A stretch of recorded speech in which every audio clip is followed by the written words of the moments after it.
Modesto, California, December 24, 2002. The town of Modesto, nestled quietly in California's Central Valley, was steeped in the gentle, hushed magic of Christmas Eve. Twinkling lights adorned rooftops and wrapped around porch columns like strands of gold. The air was crisp, the kind that made breath visible and cheeks rosy. Pine-scented candles flickered behind frosted windows, and the streets, lined with tidy houses and glowing lawn ornaments, radiated the calm of a Norman Rockwell painting. It was the kind of evening where peace felt possible, where families gathered over warm dinners, and where the worries of the world felt temporarily suspended. At 523 Covina Avenue, Laci Peterson was living a version of that idyllic holiday dream. The small, olive-green bungalow where she lived with her husband Scott was wrapped in Christmas cheer. A handmade wreath of pine cones and red ribbon hung from the front door, swaying lightly with the breeze. Inside, the fireplace crackled softly, warming the home with a glow that touched every corner. The tree in the living room, an 8-foot Douglas fir, was meticulously decorated with ornaments passed down through generations. Each held a story, and Laci could recite them all. She stood before that tree, her hand resting gently on the curve of her swollen belly. At 27 years old, she was 8 months pregnant with her first child, a boy she and Scott had already named Connor. She whispered to him sometimes, just like now, telling him about the world he would soon enter. Her voice was soft, affectionate, full of hope. "You're going to love it here," she murmured. "Especially Christmas. It's always been my favorite." Laci Peterson had always loved the holidays, not just for the decorations or the gifts, but for the sense of tradition, of belonging. She'd grown up in nearby Escalon, in a close-knit family that celebrated everything with heart and ceremony. Her mother, Sharon, had instilled in her the importance of creating a warm, welcoming home. And now, Laci was trying to carry on that legacy. Her life, from the outside, seemed nothing short of charmed. She had married Scott Peterson 3 years earlier, after a romance that felt plucked from the pages of a romance novel. They met in college at California Polytechnic State University in San Luis Obispo. He was charming, ambitious, and attentive. She was spirited, compassionate, and grounded. Their chemistry had been immediate, their bond solid. After dating briefly, they married in August 1997, and moved to Modesto in 2000, buying the modest house on Covina with plans to grow their family. Scott had a steady job as a fertilizer salesman, traveling often but returning home with stories and souvenirs. He was well liked among friends and neighbors, quick with a joke and generous with his time. He played golf on weekends, hosted barbecues in their backyard, and doted on Laci. At least, that's what people saw.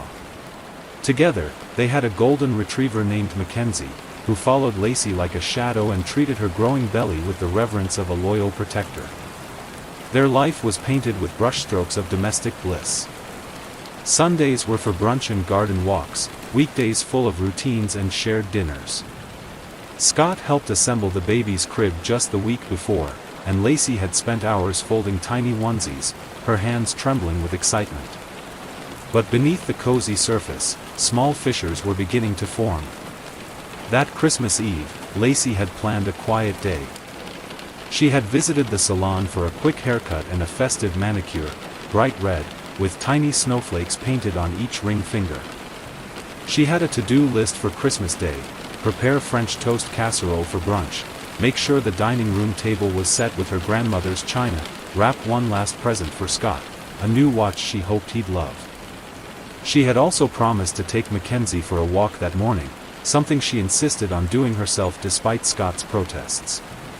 Pregnant, not fragile, she teased when he offered to go instead. Besides, she needs the exercise. So do I. Scott, on the other hand, seemed distracted. He claimed he needed to drive to his warehouse in nearby Richmond to check on a shipment and maybe sneak in a bit of fishing at the marina afterward.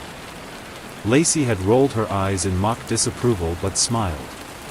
Fishing was his escape. If it helped him come back refreshed for Christmas, she wouldn't stand in his way. He kissed her goodbye around 9:30 that morning. "Love you," he said casually, grabbing his car keys. "Love you more," she called back, rubbing her belly. "Say goodbye to Daddy, Connor." The door shut behind him, and that was the last time anyone saw Laci Peterson alive.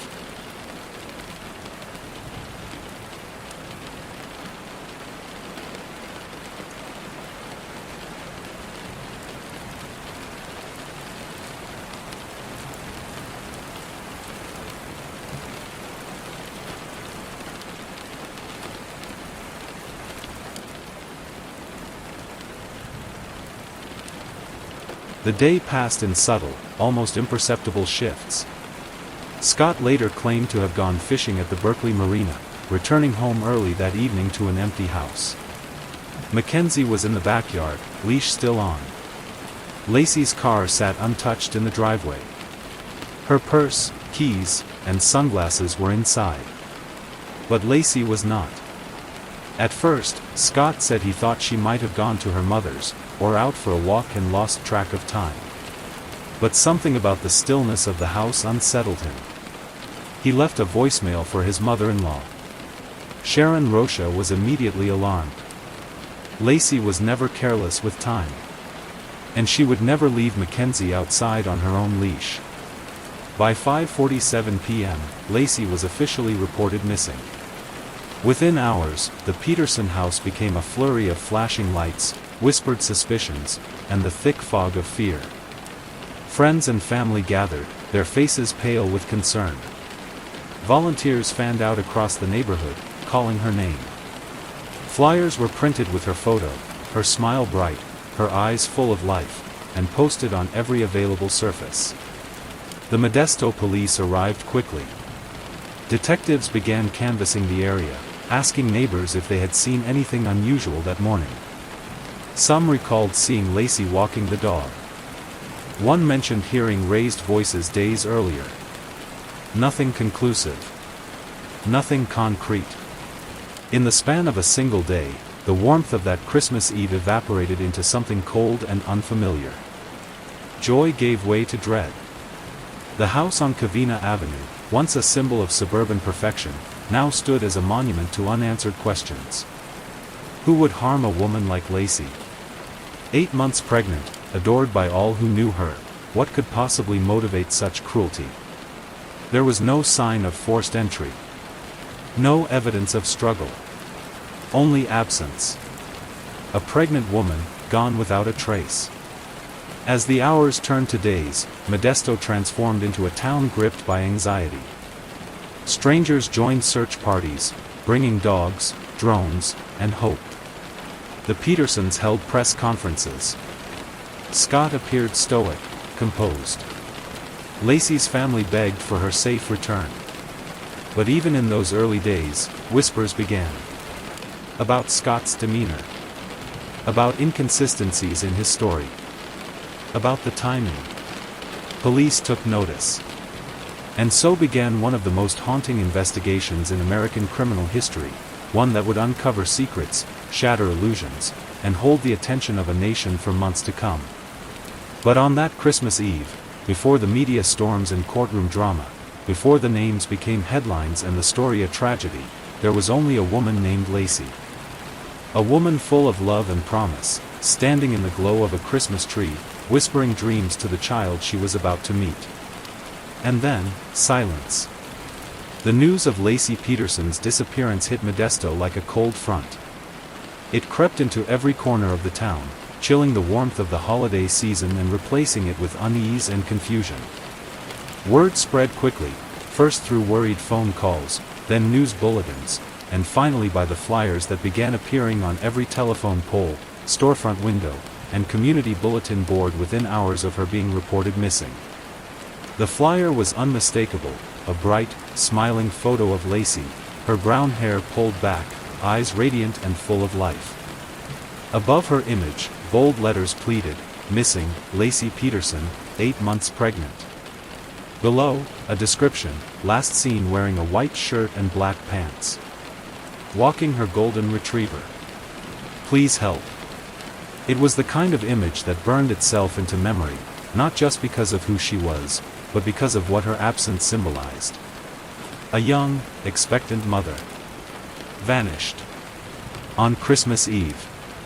The community rallied with extraordinary speed and determination. Volunteers, friends, neighbors, strangers, joined the search. Some combed the dry, empty fields that bordered the edges of town. Others canvassed suburban streets, calling Laci's name as the Golden Retriever. Mackenzie was led gently on a leash by one of the family members. Still others stayed behind at the Petersons' house, helping organize efforts and prepare food for those searching. Candlelight vigils formed almost spontaneously in city parks and church parking lots. Mothers held their children closer. Pregnant women paused to feel their own bellies, suddenly aware of how fragile the illusion of safety could be. Scott Peterson, however, was a riddle.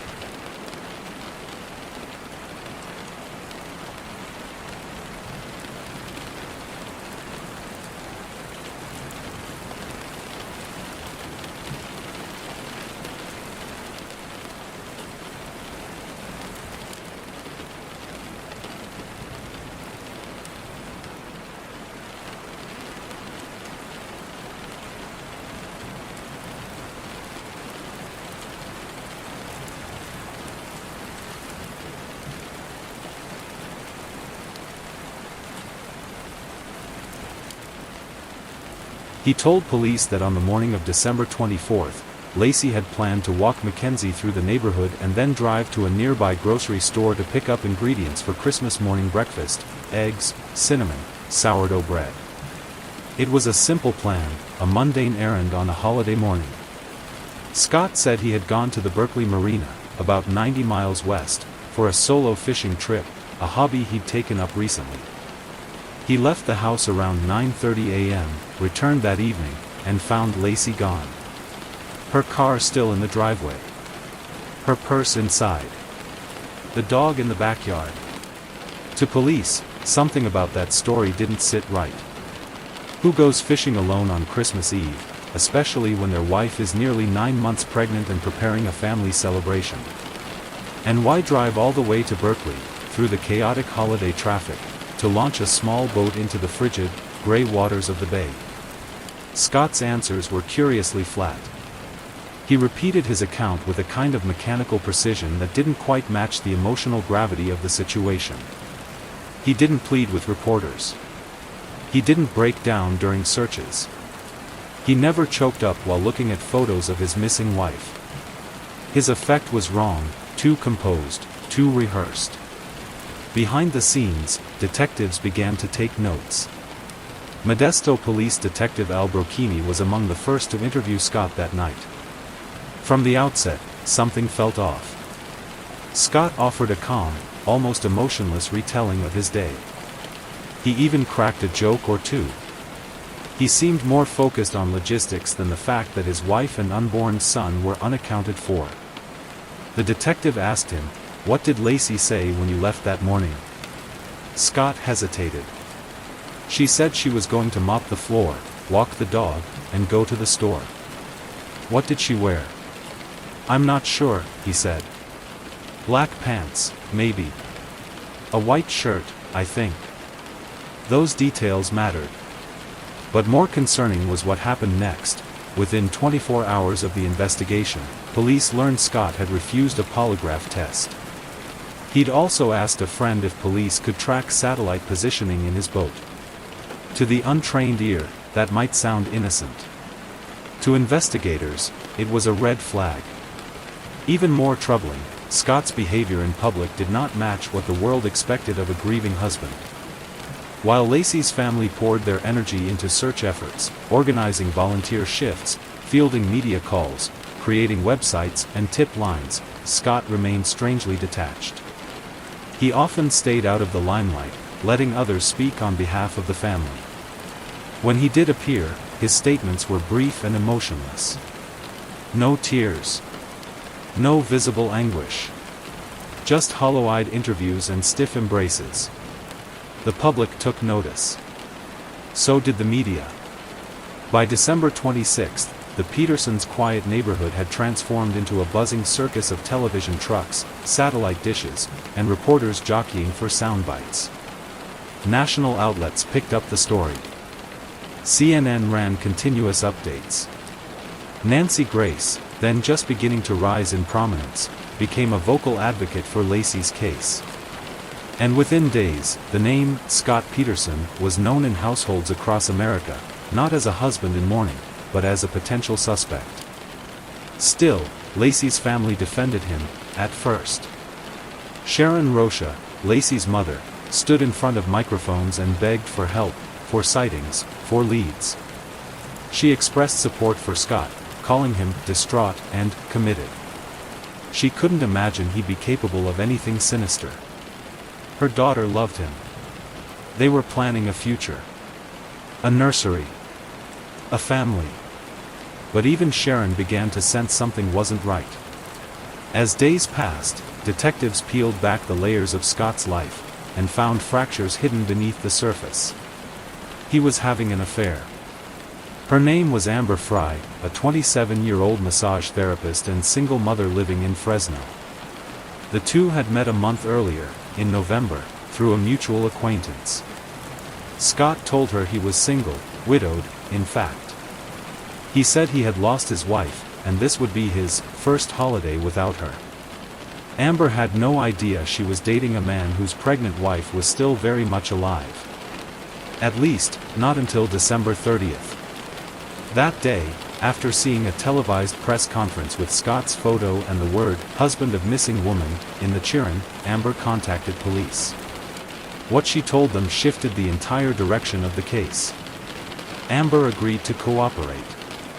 In secret, she began recording her phone calls with Scott, providing detectives with a glimpse into the duplicity and compartmentalization he had mastered. On the tapes, he was calm, flirtatious, evasive. He never mentioned Laci's name. Never hinted at the turmoil surrounding him.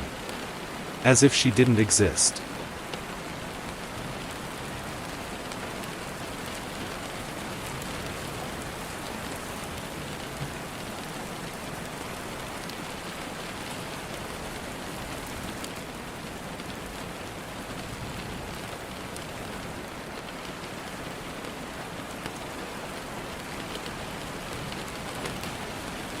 To investigators, this was the confirmation they had feared, and expected. The narrative had changed. Scott Peterson wasn't a grieving husband. He was a liar. A cheater. And perhaps, they began to believe, something even worse. Still, there was no body. No crime scene. No confession. Only suspicion and a growing mountain of circumstantial evidence. Scott remained free, but police were now watching his every move.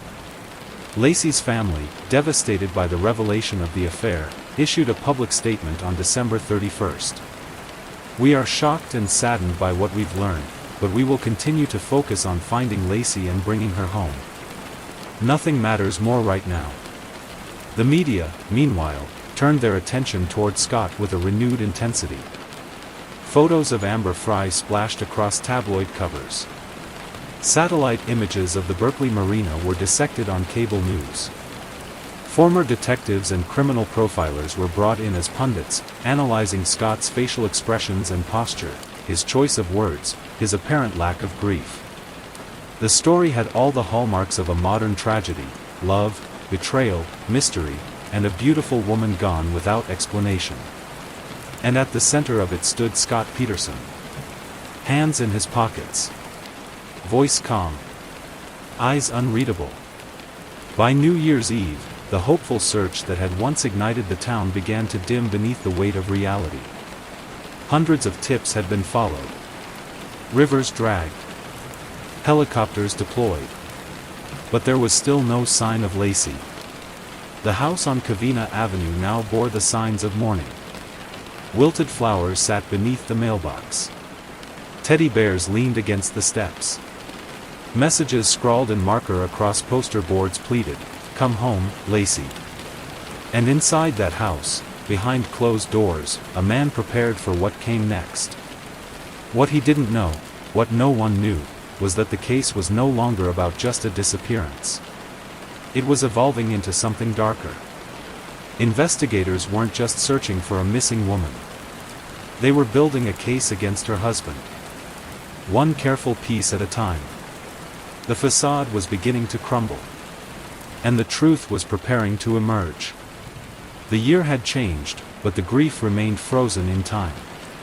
As January unfolded across California, Modesto was still gripped in mourning and confusion. The red bows and twinkling lights of the holidays had been taken down, leaving behind bare trees, gray skies, and the echoing question, where was Laci? It had been over a month since she vanished. The search efforts had expanded to nearby counties, rivers, and remote stretches of terrain. Search parties now included dive teams and cadaver dogs. Volunteers persisted, but exhaustion had set in. Hope was becoming harder to hold. The Peterson case had evolved into a national obsession. News networks dedicated nightly segments to America's Missing Mom. Talk shows debated theories. True crime forums buzzed with speculation. The once quiet streets of Modesto were now a recurring image on TV screens across the country. At the center of this whirlwind stood Scott Peterson, husband, father-to-be, and the man whom many were beginning to believe had committed the unthinkable. His calm demeanor, evasive statements, and vague alibis had raised red flags from the start.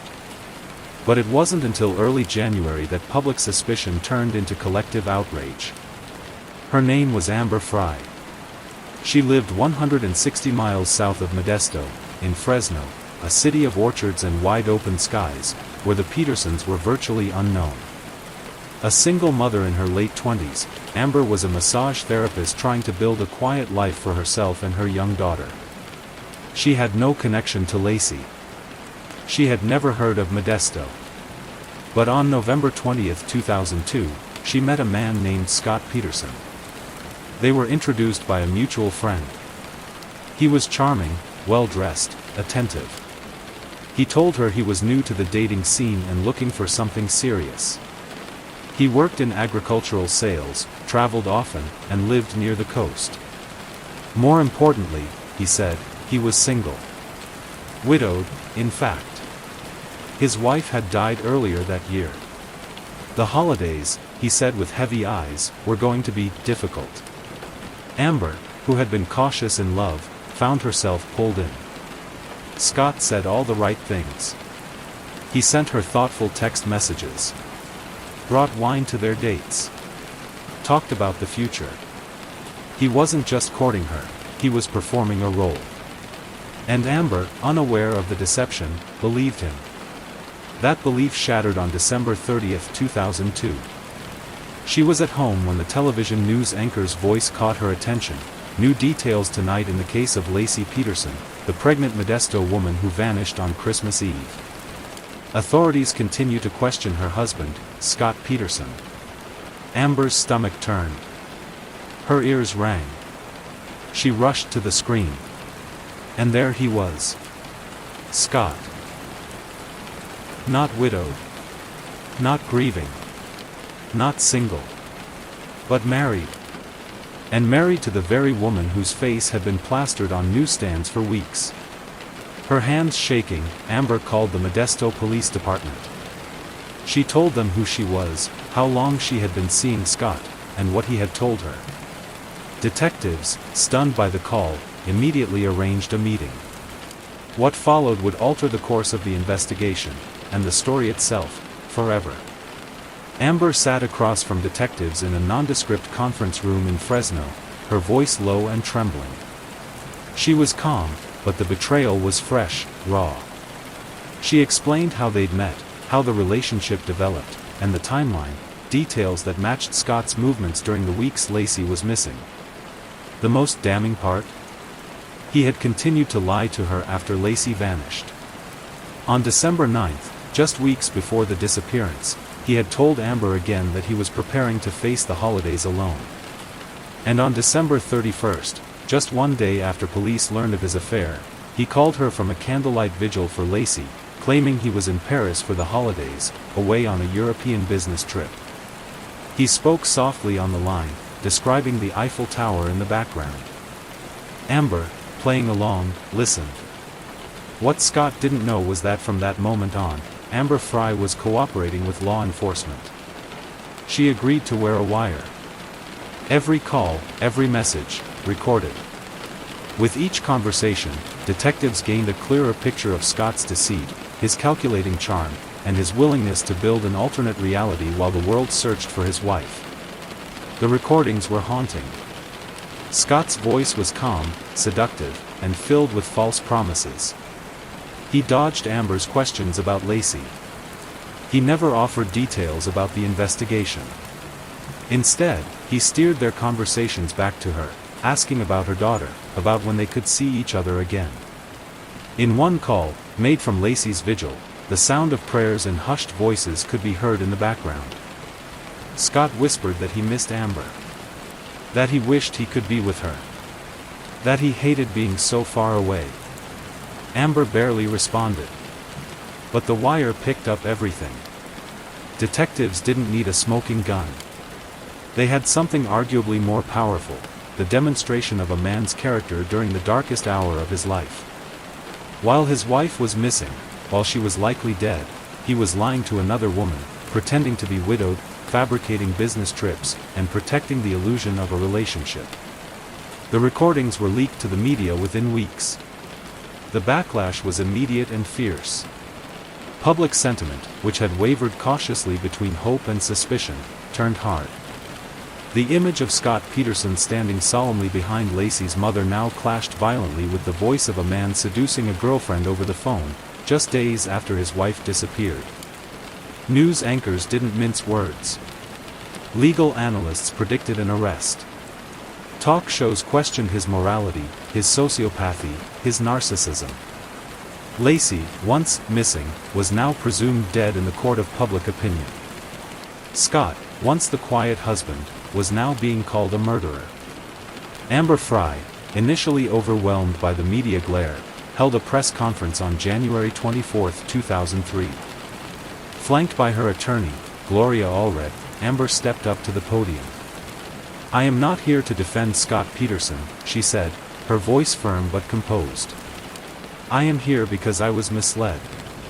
I am here because I want to do everything I can to assist in the investigation. I had no idea he was married. I had no idea his wife was missing. I would never be involved with a married man, and certainly not one whose wife is the subject of a nationwide search." She took no questions. She didn't cry. But her dignity, her willingness to confront the truth publicly, was praised by many. Amber became more than the other woman.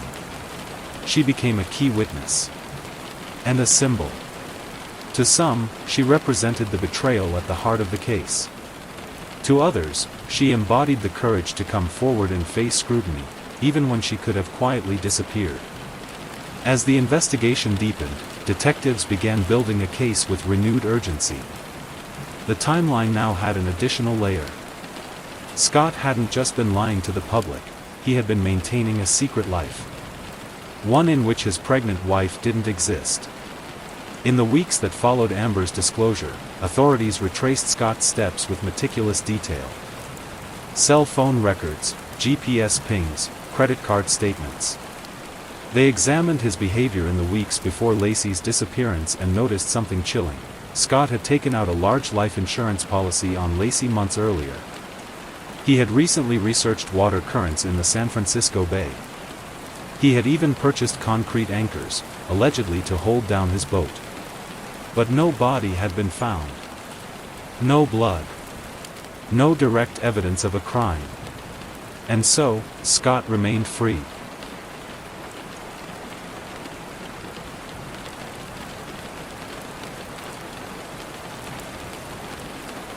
Still, the world had made up its mind. The Petersons' home was now under 24-hour surveillance. Protesters gathered outside, chanting. Reporters camped on the sidewalks. Scott could no longer leave without being followed. His face was no longer just familiar, it was infamous. He had become a symbol of duplicity, of failed fatherhood, of betrayal. Meanwhile, Laci's family, once supportive, now saw him through different eyes. Sharon Rocha, devastated by the affair, issued a new statement: "Scott lied to us, to everyone." If he could do that, what else could he be hiding? It was the question everyone was asking. And one that police were determined to answer. Spring crept back into California with blossoms and birdsong, but for Modesto, there was no renewal. The community had endured nearly 4 months of agonizing uncertainty, their hearts suspended between dread and fragile hope. Flyers of Laci's smiling face had grown sun-faded on telephone poles. The volunteers had dwindled, though some never stopped searching. But no one knew it would be the bay, the same dark stretch of water Scott Peterson once claimed as his alibi, that would give the case its most devastating turn. It was the morning of April 13, 2003, when a couple walking along the shoreline of Richmond's Point Isabel Regional Shoreline made a grim discovery. The woman, walking her dog, spotted something unusual near the water's edge. It looked like the small, discolored body of an infant, damaged by time and tide. Emergency services arrived quickly and cordoned off the area. What they found was more haunting than any searcher had dared to imagine. The remains were of a male fetus, partially decomposed, his umbilical cord still attached. His tiny body had clearly spent months in the water. Police and forensic teams swarmed the scene, collecting evidence and photographs, their expressions tight and professional, but no one could fully shield themselves from the horror of what lay before them. The next day, less than a mile away, a second, more gruesome discovery was made: the partial remains of an adult female. Her body was badly decomposed, headless, her arms and legs missing. The torso had washed up tangled in marsh grasses, carried by the same tidal forces that had left Connor's remains behind. There was no question in the minds of investigators who they had found. They had been searching for Laci and her unborn son for months. And now, in 2 unthinkable days, both had returned, not in life, but in loss. The area was less than 2 miles from the Berkeley Marina, where Scott had claimed to be fishing on Christmas Eve. The public, still raw from months of speculation, watched the news with hushed disbelief. Candlelight vigils turned into mourning ceremonies. Modesto wept. So did the nation. Laci and Connor had names again, not just in hope, but in tragedy. Within hours, authorities launched a new phase of their investigation. Forensic experts worked around the clock. DNA from the fetus was compared with samples taken from Laci's hairbrush and Scott's toothbrush. The match was confirmed in record time. Connor's remains bore the unmistakable genetic signature of the Peterson family. The woman's body, though incomplete, was confirmed to be Laci based on dental records. Sharon Rocha, Laci's mother, received the call she had dreaded for 4 months. When police confirmed what she already knew in her bones, she collapsed in tears. Her daughter, her grandson, gone. For detectives, the discoveries were more than a heartbreaking conclusion, they were evidence. The precise condition of the bodies was crucial. Forensic analysts believed the fetus had not decomposed inside the womb but had been expelled, suggesting Laci had died around the time she disappeared, likely while still pregnant. What disturbed them more was the absence of Laci's limbs and head. The cause of death couldn't be determined, but the condition of the torso suggested deliberate mutilation, possibly to obscure evidence. To prosecutors, it looked less like an accident and more like a staged disposal. Scott had told them he went fishing in that bay on the morning of December 24th. And now, the water had given up its dead. Investigators moved swiftly. They already had their suspect, now they had what they needed to act. Scott Peterson wasn't at home when the news broke. He was in San Diego, just 30 miles from the US-Mexico border. For weeks, investigators had him under surveillance, tracking his movements, watching his increasingly erratic behavior. But when the bodies were discovered, authorities feared he would run. He had no idea how close they were. On April 18, 5 days after the remains were found, police closed in. Scott was arrested in the parking lot of the Torrey Pines golf course in La Jolla. To the casual observer, he looked like just another guy on a sunny Friday afternoon, dressed casually, lingering by his car.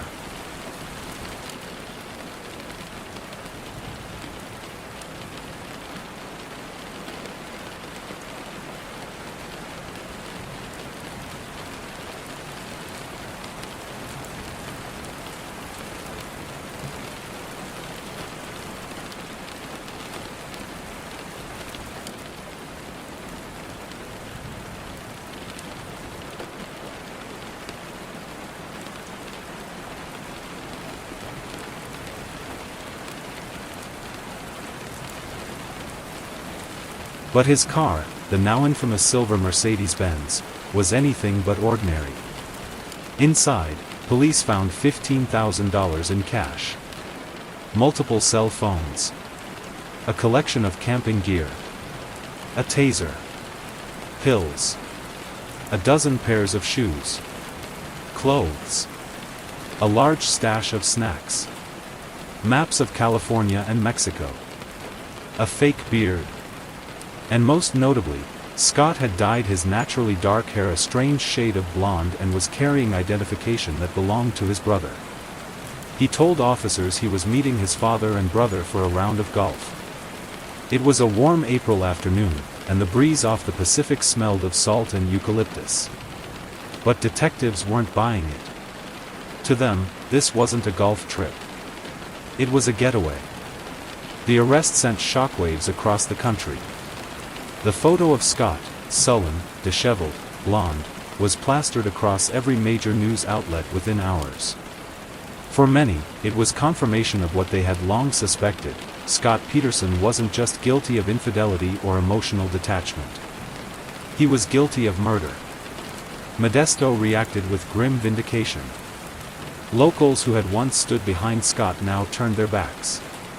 Protesters gathered again outside the Peterson home, shouting at cameras, holding up signs that read "Justice for Laci." Outside the jail in Redwood City, people gathered in candlelight, weeping for a mother and child. And for Scott Peterson, there was no more pretending. No more fishing trips. No more lies to Amber. No more disguises. He would face the truth. Or the consequence. Courtroom C in the San Mateo County Superior Court was no longer just a courtroom. It was a stage, a crucible, a theater of grief and accusation. By the time opening statements began on June 1, 2004, the world had already decided Scott Peterson's fate. At least, it seemed that way. Reporters lined up outside the courthouse at dawn. Satellite vans choked the parking lot.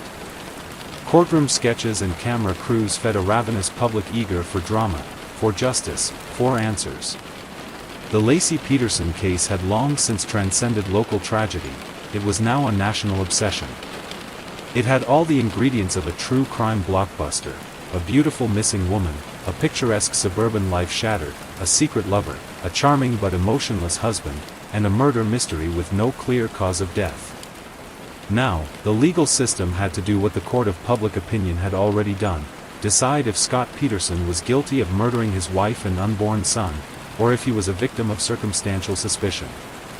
The prosecution was led by Rick DeStaso, a determined deputy district attorney, flanked by the experienced Dave Harris. They represented not only the state of California but a grieving family and a shocked nation. They needed to show, beyond a reasonable doubt, that Scott had murdered his wife at their Modesto home, transported her body to the Berkeley Marina, and dumped her in the San Francisco Bay. On the other side stood Mark Garagos, a high-profile defense attorney known for defending the famous and infamous. Garagos had inherited a near-impossible task: to convince 12 strangers that his client, now one of the most reviled men in America, had been wrongly accused. His approach would be aggressive, forensic, and often theatrical. And then there was Scott himself. He sat quietly in the courtroom, his face unreadable. Not quite stoic, not quite nervous, just blank. Some said it was the same look he wore during press interviews in the early days of Laci's disappearance. Others believed it was the face of a man hiding something too monstrous to show. Prosecutor DeStaso stood before the jury and laid out what would be the heart of the state's case: motive, opportunity, and deception. His voice was firm but measured as he described how Scott, unwilling to embrace fatherhood and domestic life, began crafting a new reality for himself, one without Laci. Scott Peterson didn't want to be married anymore, DeStaso said. He didn't want to be a father. So he made a decision. He chose to kill his wife and unborn child. The prosecution presented the affair with Amber Frey as motive and damning evidence. In this version of events, Laci's murder wasn't spontaneous, it was premeditated, cold, and strategic. They alleged that Scott killed Laci sometime on December 23 or early on the 24th, wrapped her body in a tarp, and placed her in his fishing boat. Then, under the guise of a solo fishing trip, he drove to the Berkeley Marina and dropped her body into the bay. The prosecution emphasized the eerie precision with which the remains of Laci and Connor were found months later, just miles from Scott's claimed fishing location. Garagos countered with a vigorous rebuttal, casting the state's case as entirely circumstantial. No eyewitness. No murder weapon. No forensic evidence, Garagos declared. They don't know how she died. They don't know when she died. And they cannot prove that Scott Peterson killed anyone. He hinted at the possibility of a kidnapping, of strangers who might have taken Laci while she walked the dog. Garagos also alleged police tunnel vision, that once Scott became the primary suspect, investigators stopped looking elsewhere. But as the trial unfolded, what the defense could not refute was the disturbing pattern of Scott's behavior. Much of the trial focused on character, Scott's lies, his affair, his demeanor in the aftermath of Laci's disappearance. The prosecution's narrative gained strength not from hard forensic evidence, but from an accumulation of small but suspicious details. The affair with Amber Frey, jurors heard the now infamous taped phone calls where Scott, even after Laci was reported missing, continued to lie to Amber. On December 31st, the same night of a vigil held for Laci, Scott called Amber pretending to be in Paris for New Year's. Amber testified against him, telling the court that Scott claimed to have lost his wife prior to Laci's disappearance. Her presence in court, nervous, tearful, yet clear, was a powerful moment. The fishing trip, Scott said he decided to go fishing on Christmas Eve morning, despite Laci being 8 months pregnant and due any day. The trip was spontaneous, he claimed, yet investigators found detailed directions and receipts showing otherwise. He had towed his small boat, recently purchased and not disclosed to friends or family, to the marina. Prosecutors argued it was the perfect vessel for disposing of a body, small enough to maneuver, large enough to carry a weighted package. The exact location, the bodies of Laci and Connor were found within a few miles of where Scott had said he fished. Experts testified about tidal patterns and decomposition timelines, indicating that the remains had likely surfaced from the same general area in which Scott had been. Odd behavior, several witnesses, including Laci's family and friends, testified to Scott's seemingly unemotional reaction to the disappearance. He didn't cry, didn't plead for help, and appeared to avoid reporters and search efforts. Sharon Rocha, Laci's mother, gave heart-wrenching testimony, recalling how Scott had behaved with casual indifference in the days following her daughter's disappearance. The arrest, prosecutors also emphasized the circumstances of Scott's arrest, his bleached hair, large amount of cash, multiple phones, and the map to the Mexican border. They painted it as a clear attempt to flee. Though none of the evidence individually proved guilt, together, it formed a damning mosaic.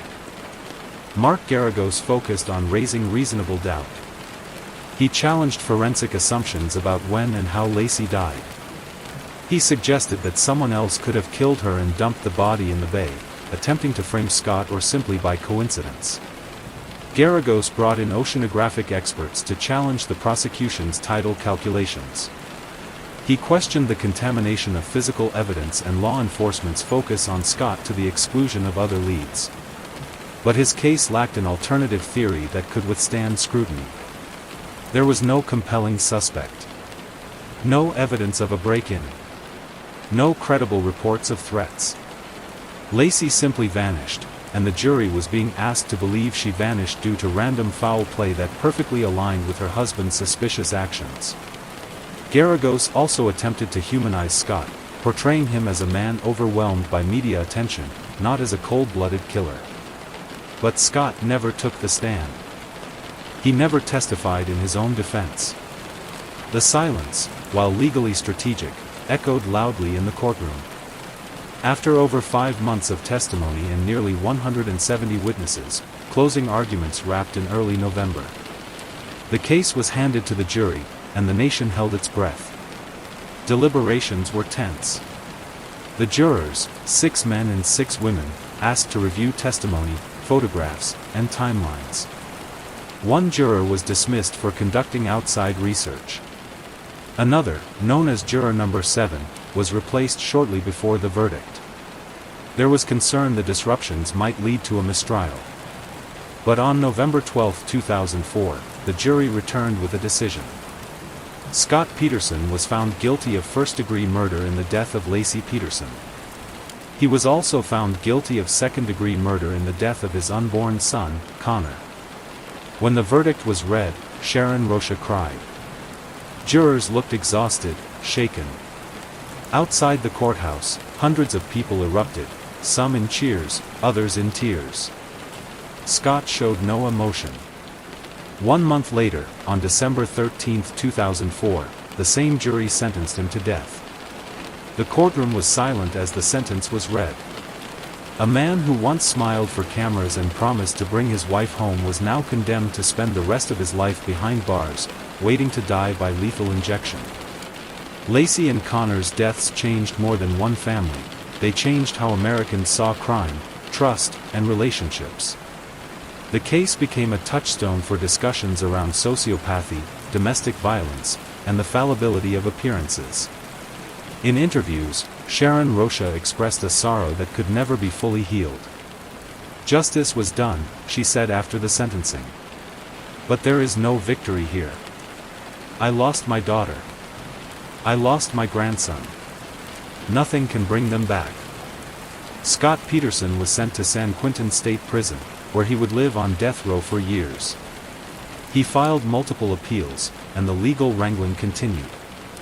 In 2020, the California Supreme Court overturned his death sentence due to procedural issues in jury selection, but upheld the conviction itself.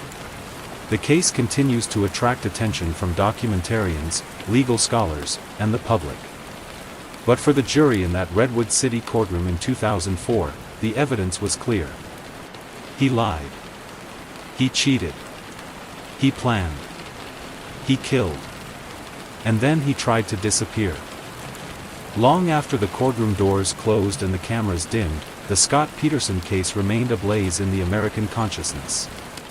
It lived on, not just as a high-profile murder trial, but as a flashpoint for ongoing debates about justice, truth, and the power of public perception. For some, the verdict had brought closure. For others, it raised more questions than it answered. In the 2 decades since Laci Peterson's disappearance, her name has come to symbolize both profound tragedy and the complexities of modern criminal justice. And Scott Peterson, once a fertilizer salesman from Modesto, now inmate #P99903, remains at the center of a storm that refuses to pass. In the immediate wake of the 2004 conviction, the general mood was one of relief. The trial had been so emotionally charged, so closely followed, that many viewed the jury's decision as the only rational outcome. The man who lied to Amber Fry, who vacationed during vigils, who dyed his hair and carried maps to the Mexican border, he had to be guilty. But beneath the surface, a quieter question began to rise. Was Scott Peterson truly convicted based on evidence? Or was it character assassination, fueled by a media frenzy? From the start, the case had been emotionally combustible. Laci was young, beautiful, pregnant, and adored. Her story became a kind of American parable: home, hearth, betrayal, and heartbreak. And Scott, with his smooth charm and vacant effect, became the perfect villain. Every smirk, every missed tear, every awkward comment was dissected in headlines and cable news panels. Critics of the verdict pointed out that the prosecution had never produced a murder weapon. No blood. No fingerprints. No signs of a struggle in the house. No eyewitnesses. No exact cause of death. All the physical evidence, they argued, was circumstantial at best. But supporters of the verdict pushed back with equal passion. Circumstantial did not mean insubstantial. The confluence of events, Scott's repeated lies, the convenient fishing trip, the affair, the location of the bodies, painted a compelling picture. A jury of 12 had found the story credible. That, many believed, was justice.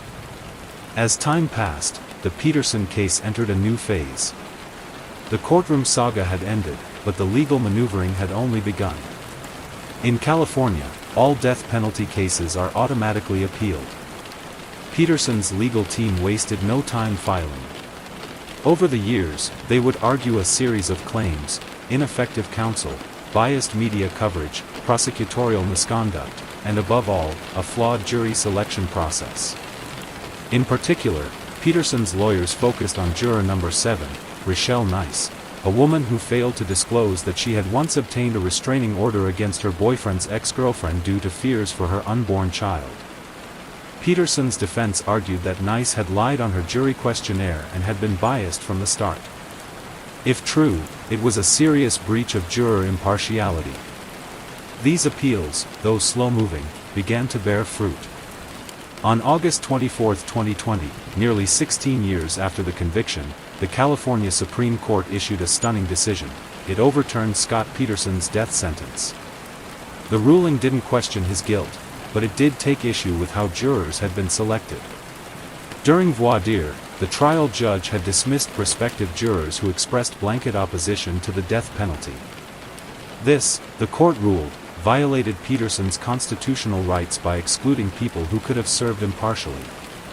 While the conviction itself remained intact, the ruling sent shockwaves through the legal world. For Peterson, it meant he would no longer face execution, at least not without a new penalty phase trial. For his legal team, it was a door opening just slightly. The California Supreme Court went further in 2022, ordering a lower court to re-examine whether Peterson's entire conviction should be overturned based on the allegations of juror misconduct. Peterson's attorneys seized on the opportunity, pointing again to Richelle Nice's undisclosed history and mental health concerns.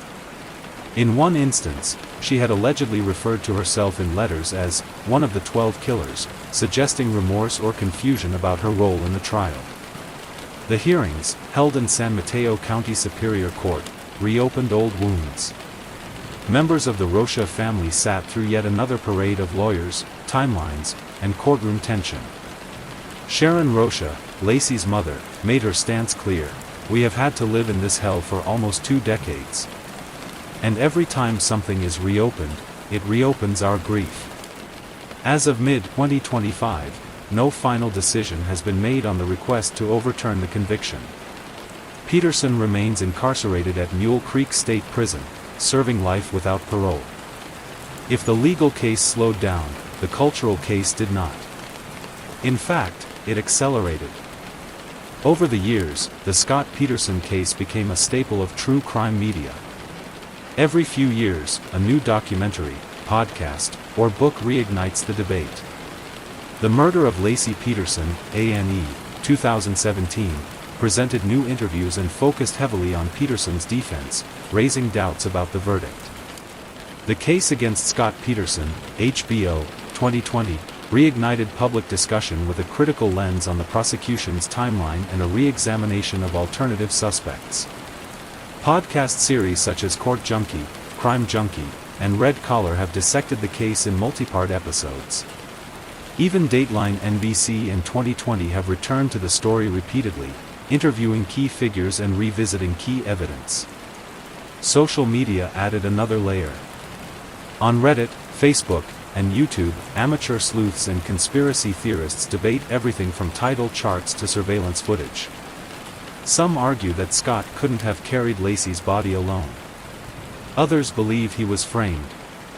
Some simply cannot reconcile the absence of physical evidence with a conviction so severe. What is clear is that public opinion is no longer unanimous. While many still believe Scott Peterson is guilty, a growing number question whether the evidence truly met the standard of beyond a reasonable doubt. One of the central criticisms of the case, and of the justice system in general, is how character can be conflated with culpability. Scott Peterson's affair with Amber Fry became the emotional core of the prosecution's case. Not because infidelity is illegal, but because it made him unlikable. His deception, his cold demeanor, his calculated lies, these became proof of something darker. The question remains, can a man be guilty of moral failure but innocent of murder? Prosecutors believed his lies showed consciousness of guilt. The defense argued they were simply the actions of a man trapped in an avalanche of media scrutiny. It's a question legal scholars continue to debate in classrooms and journals. Where is the line between reasonable doubt and reasonable suspicion? In a case with no murder weapon, no witnesses, and no physical link between Scott and the cause of death, was justice truly served? Lost in all of this legal and cultural drama are the people most affected by Laci and Connor's deaths. Sharon Rocha became a fierce advocate for victims' rights. She helped lobby for Laci and Connor's Law, also known as the Unborn Victims of Violence Act, which passed in 2004 and made it a federal crime to harm an unborn child during the commission of violence against a pregnant woman. Her testimony in Congress was raw and powerful. "We were robbed of a future," she said. "Of birthdays, of Christmases, of all the milestones that make a life." Sharon published a book, For Laci, detailing the family's grief and their battle for justice. Through her foundation, she continues to support families of missing persons. Amber Fry, too, has spoken publicly about her experience. She wrote a memoir and occasionally gives interviews, but for the most part has receded from the spotlight. Her life was upended by a relationship she never could have imagined would become the center of a murder trial. As for Scott Peterson, he maintains his innocence. In occasional interviews through his attorneys, he insists he was wrongfully convicted. Whether anyone believes him, however, is another matter entirely. There is a deep irony in the Peterson case. The jury found certainty where evidence seemed incomplete. The courts have now found uncertainty where guilt once seemed clear. And the public, split along lines of logic and emotion, continues to wrestle with what it all means. Was Scott Peterson a cold, calculating killer? Or the fall guy in a case built on suspicion and sentiment? The answer depends on who you ask. But one thing is certain, this case is no longer just about Laci and Connor. It's about how we understand justice in the 21st century, how emotion, media, and memory shape the outcome of a case long after the verdict is read. Laci Denise Peterson once walked with life blooming within her, joy in her voice, warmth in her touch, anticipation shining in her eyes. She was just 27 years old, expecting her first child, preparing for Christmas, and weaving the final strands of a life she had dreamed of building. Her husband was beside her. A nursery was ready. The future felt close enough to touch. But in a matter of hours on Christmas Eve 2002, that future was stolen. Her voice silenced. Her smile erased. Her unborn son, Connor, never took a breath. And the world, watching through television screens, front pages, and courtroom sketches, was left stunned by the horror that unfolded behind a suburban facade. Today, more than 2 decades later, the name Laci Peterson no longer belongs only to her family or her hometown. It belongs to a story etched deep into the American psyche, a story of trust betrayed, of a family shattered, and of a nation mesmerized by the unraveling of a perfect-looking life. The Rocha family has never truly stepped out of mourning. Grief like theirs doesn't fade, it settles into the bones and reshapes everything. Each year that passes is another birthday not celebrated, another Christmas without her voice, another Mother's Day shadowed by what was lost. Sharon Rocha, Laci's mother, emerged as a pillar of strength in the aftermath. With grace and unimaginable resilience, she spoke publicly, testified before Congress, and wrote openly about her pain in her memoir for Laci. Yet behind every interview and every speech stood the same unanswerable ache: what could possibly make this right? Her activism helped pass the Unborn Victims of Violence Act in 2004, which made it a federal crime to harm an unborn child during a violent act against a pregnant woman. It was a bittersweet victory, one that offered legislative recognition of Connor's life, even if it could never restore it.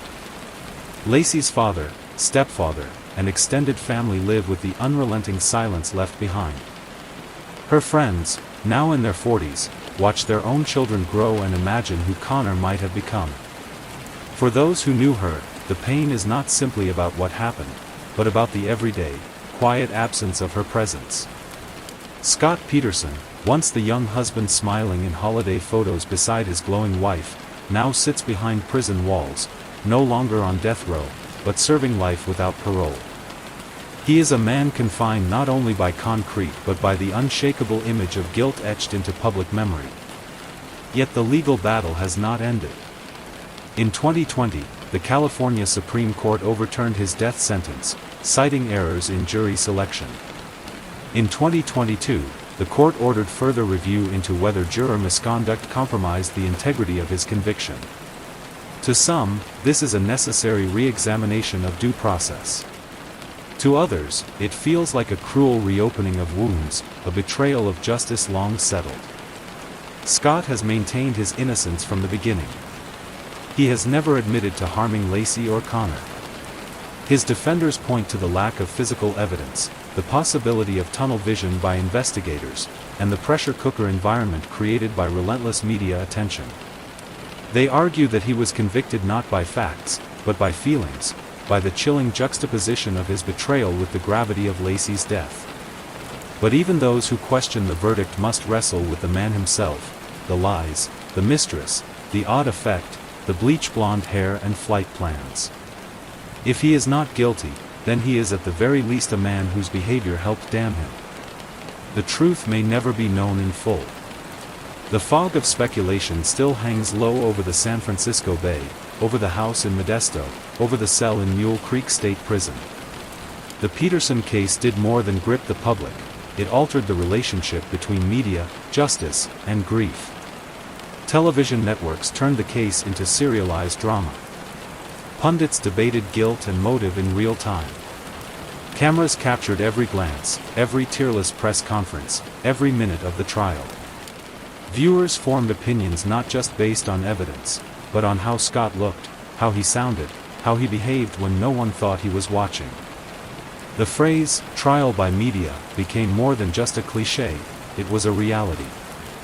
And it changed the landscape of true crime coverage for good. Years later, the case would become a cornerstone of podcasts, documentaries, and books. Some sought to relitigate it. Others used it as a cautionary tale.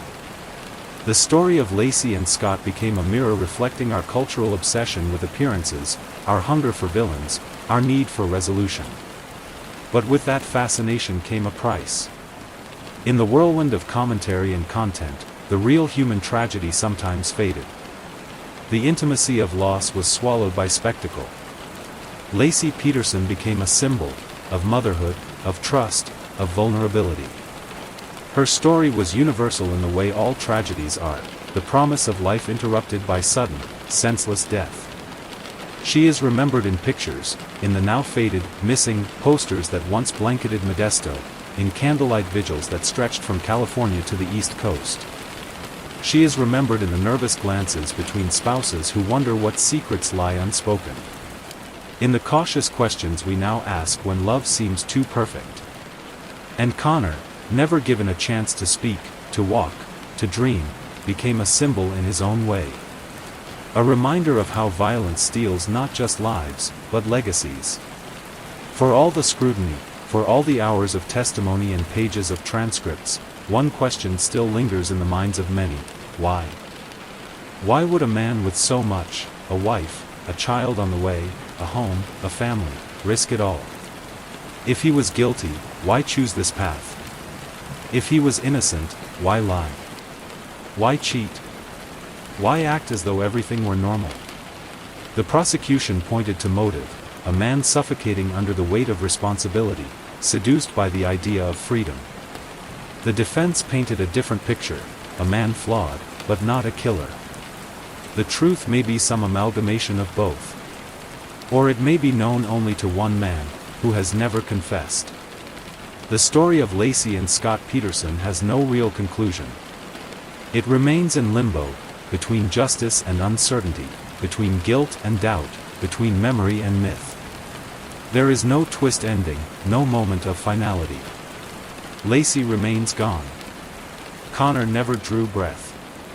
A family still mourns. A nation still debates.